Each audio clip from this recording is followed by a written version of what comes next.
देवी लक्ष्मी, आप चिंता त्याग दीजिए, क्योंकि इस संसार की समस्त घटनाएं मेरी इच्छा के अनुसार ही होती हैं। आज आपने जो भी कहा वो भी मेरी इच्छा के अनुसार ही हुआ, और आज की ये घटना इसीलिए अनिवार्य थी, क्योंकि इस घटना के ही आधार पर संसार का भविष्य निर्धारित होगा।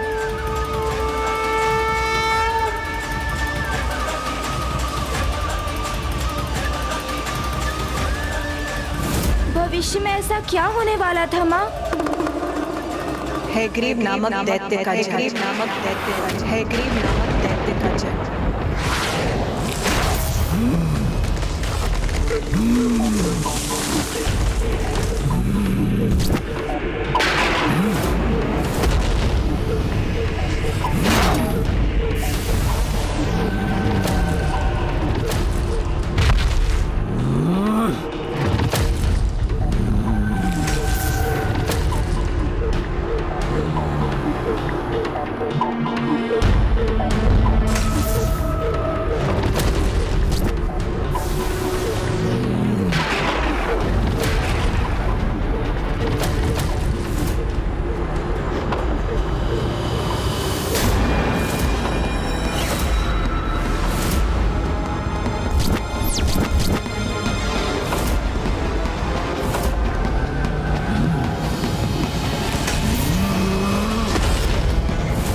ओम ऐं ह्रीं क्रीं श्रीं।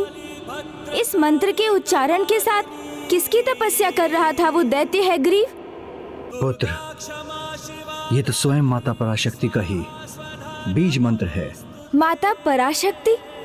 हाँ पुत्र, अनेकों वर्षों के कठोर तप के उपरांत वो दैत्य हैग्रीव माता पराशक्ति को प्रसन्न करने में सफल हुए, और अन्य असुरों के समान उसकी भी एक ही इच्छा थी। ओम ऐं ह्रीं क्रीं श्रीं। ओम ऐं ह्रीं क्रीं श्रीं। ओम ऐं ह्रीं क्रीं श्रीं।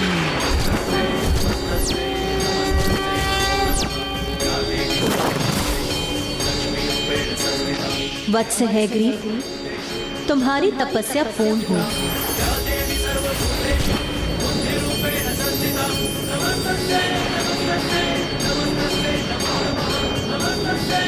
प्रणाम माता।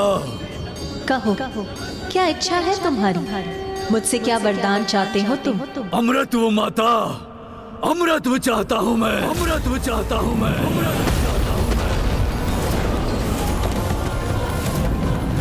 जिसका जन्म होता है उसकी मृत्यु भी अनिवार्य है। यही संसार का चक्र है जिसे भंग नहीं किया जा सकता। इसीलिए तुम मुझसे कोई अन्य वरदान मांग लो। तब हे माताओं की माता पराशक्ति, अपने इस भक्त को वरदान देने की कृपा कीजिए कि इस हैग्रीव का वध हैग्रीव के हाथों ही संभव हो। हैग्रीव के हाथों ही संभव हो। हैग्रीव के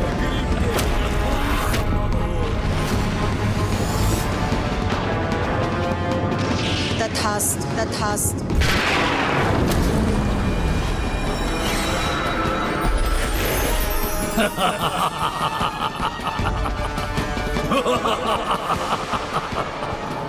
जो चाहा वो पाया मैंने। अनूठा हूँ मैं जगत में, एकमात्र मैं ही हूँ जिसका शीश अश्व का है और तन मनुष्य का।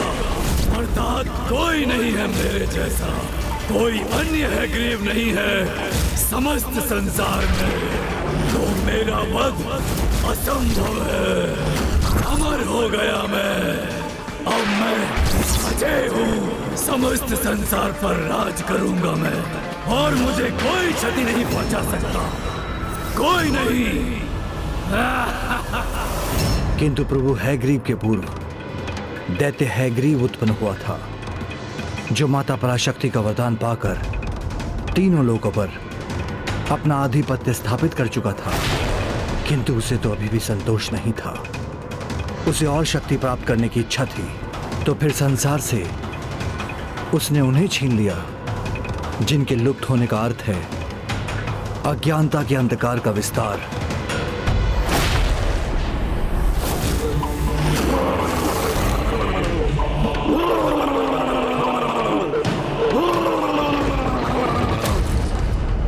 ये भयंकर स्वर, ये स्वर तो उस दुष्ट असुर हैग्रीव का है जिसने अपने आतंक से तीनों लोगों को आतंकित कर रखा है।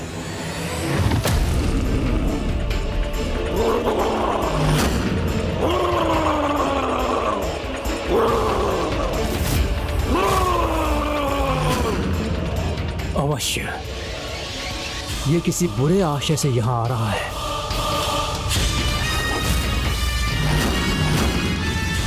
नहीं ब्रह्मदेव नहीं, रुकिए, मत कीजिए व्यर्थ प्रयास।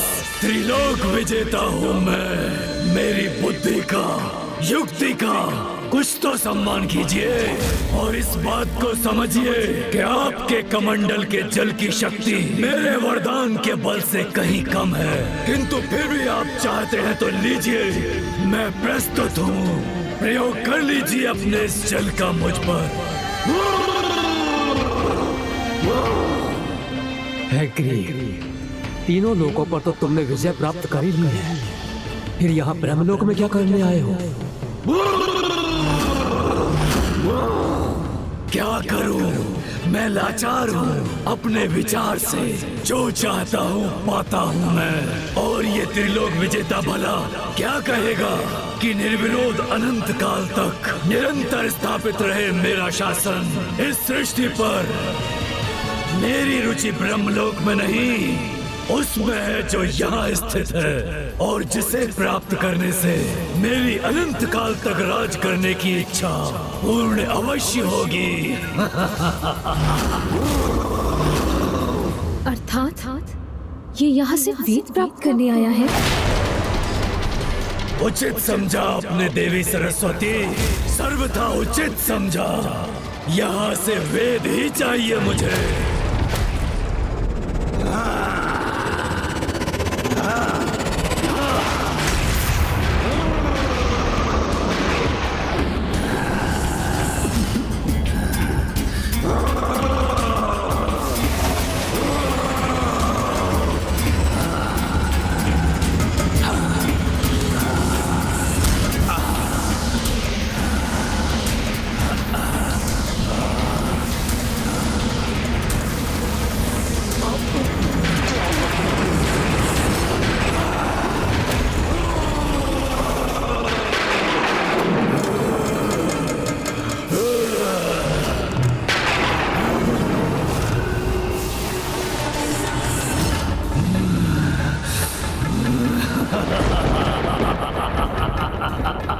स्वामी, इस दुष्ट ने क्या किया ये? अनर्थ, घोर अनर्थ कर दिया तुमने।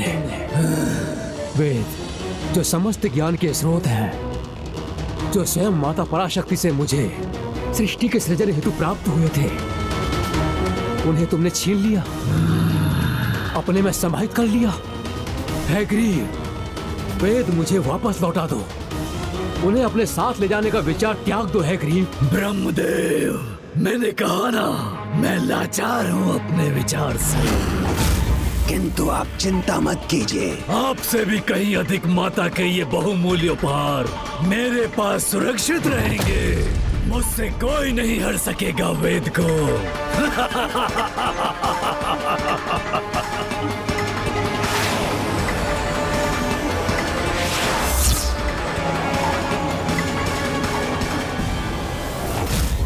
दैत्य हैग्रीव ने वेदों को ही अपना बंधक बना लिया। तब तो संसार ज्ञान रहित हो गया होगा, यज्ञ आदि थम गए होंगे। ऋषि मुनि जो ज्ञान सरिता में डूबे रहने के अभ्यस्त होते हैं, वो अज्ञानता के अंधकार से घिर गए होंगे। हाँ पुत्र, यही तो आशय था दैत्य हैग्रीव का। एक प्रकार से वेद पर अधिकार कर उसने अज्ञानता और अधर्म का ऐसा विस्तार सुनिश्चित किया कि सृष्टि उसके प्रभाव से मुक्त ही ना हो सके। और तब ब्रह्मदेव और देवताओं के पास एक ही विकल्प था, सृष्टि के पालनकर्ता श्री हरि नारायण।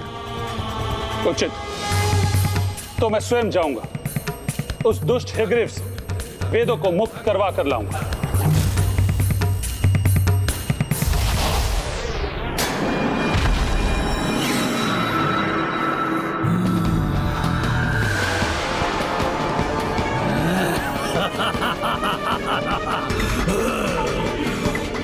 सत्य हुआ मेरा विचार। ज्ञान रहित सृष्टि में अधर्म और अज्ञानता के अंधकार का विस्तार होगा। अब तो महानतम दिव्य देवता भी मुझसे संघर्ष करने आ जाएं, तो वो भी मुझे अपने इस सिंहासन से नहीं डिगा सकेंगे।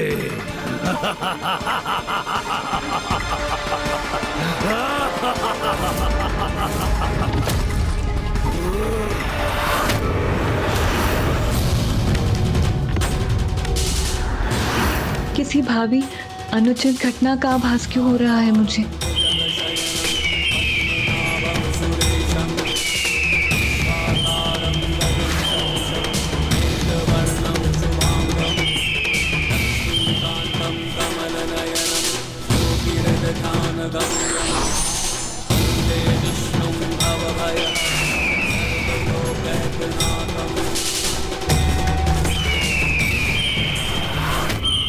हैग्रीव ने अपने वरदान का उल्लेख किया था।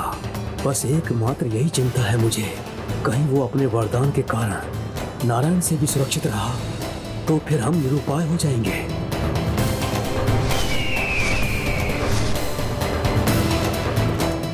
मैं आपको श्राप देती हूँ कि आपका शीश जो मेरी ओर देखने के लिए मुड़ न सका, वो शीश अपने तन से विलग हो जाए।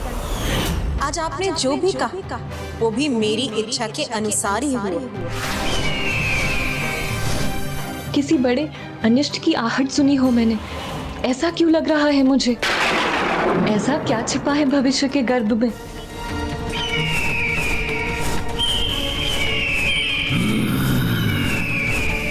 किसका भीषण स्वर है ये?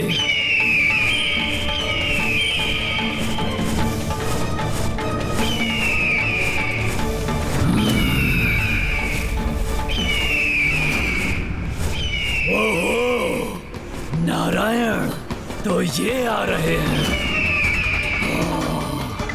उचित है, आने दो इन्हें भी। इनकी पराजय से एक और लोग मेरे अधीन हो जाएगा एवं और बढ़ेगी मेरे सिंहासन की प्रतिष्ठा।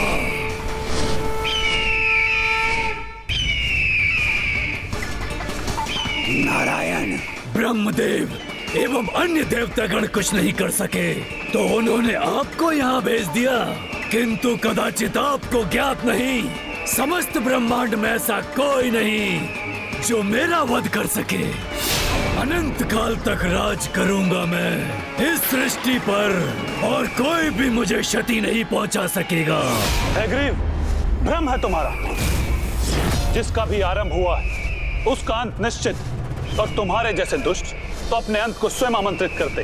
अच्छा नारायण, तो मैंने स्वयं आमंत्रित किया है अपने अंत को, किंतु मेरा अंत तो असंभव है। फिर उसे कैसे संभव करेंगे आप? जब भी किसी को अपनी शक्तियों पर अनुचित अहंकार हुआ है, तब तब उसका विनाश निश्चित हुआ है, चाहे वो कितना भी शक्तिशाली क्यों न रहा। यदि तुम स्वयं को सुरक्षित करना चाहते हो तो मुझे वो वेद लौटा दो जिनका हरण तुमने किया है, अन्यथा तुम्हारा अंत तुम्हारे समक्ष। अपनी कल्पना की उड़ान मत भरिए नारायण, और ये बताइए कि वेदों को मुझसे छीनेंगे कैसे, क्योंकि उसे तो वही प्राप्त कर सकता है जो मेरे शीश को मेरे तन से विलग करने की क्षमता रखता हो। और ये मुझे भली भांति ज्ञात है कि आप में वो क्षमता कदापि नहीं है।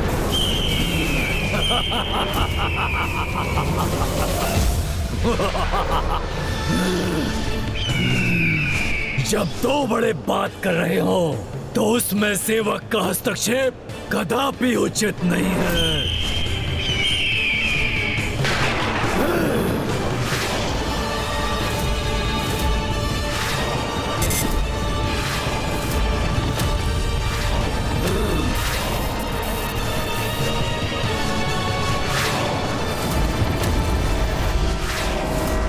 गरुड़ जी,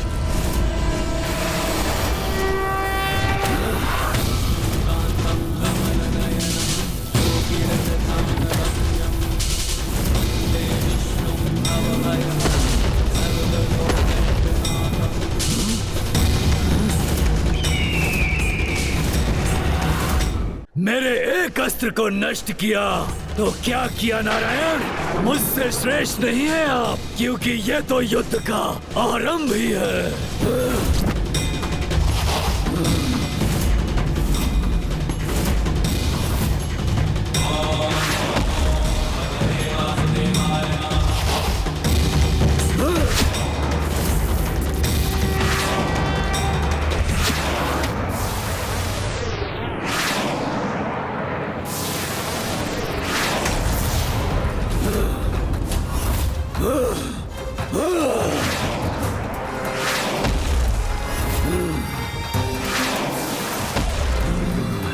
उचित है नारायण, यदि आप युद्ध ही चाहते हैं तो युद्ध ही होगा हमारे मध्य।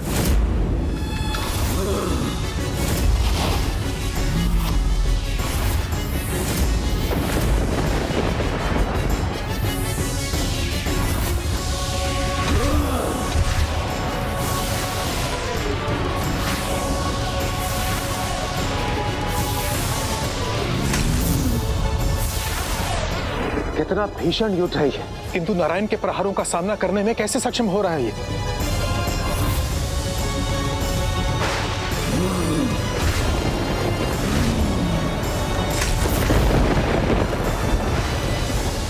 कब अंत होगा इस दुष्ट हैग्रीव के साथ इस भयंकर युद्ध का? और कब मुक्त होगी ये सृष्टि इस दुष्ट के आतंक से?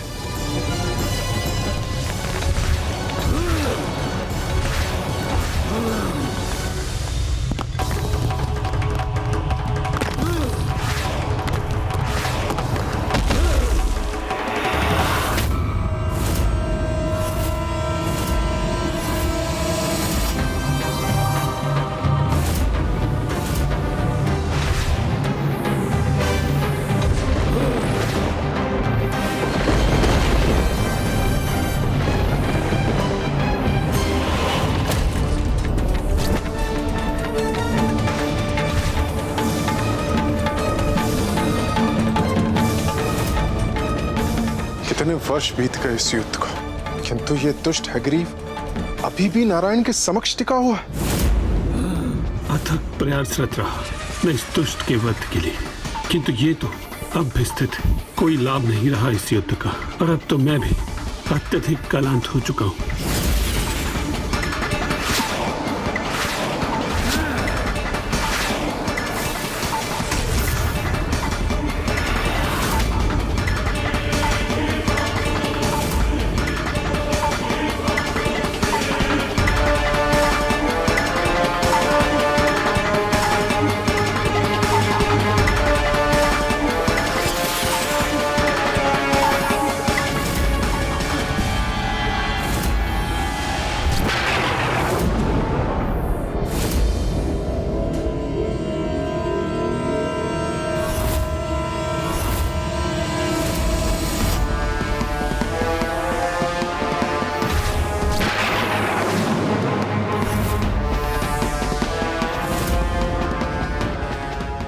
लंबी अवधि तक चला ये युद्ध अब तक परिणाम ही नहीं रहा। आशंका से घिरी हुई हूँ, कहीं कोई अनिष्ट ना हो जाए।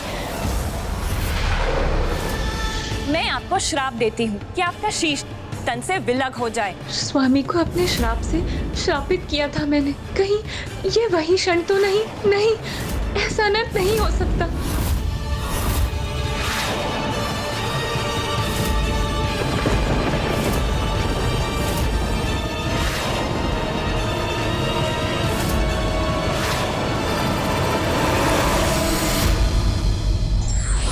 शिक्षा और ज्ञान कभी चौर्य कर्म से अर्जित नहीं किया जा सकता, और यदि किया भी गया हो तो ये कभी समय पर कार्य नहीं करेगा।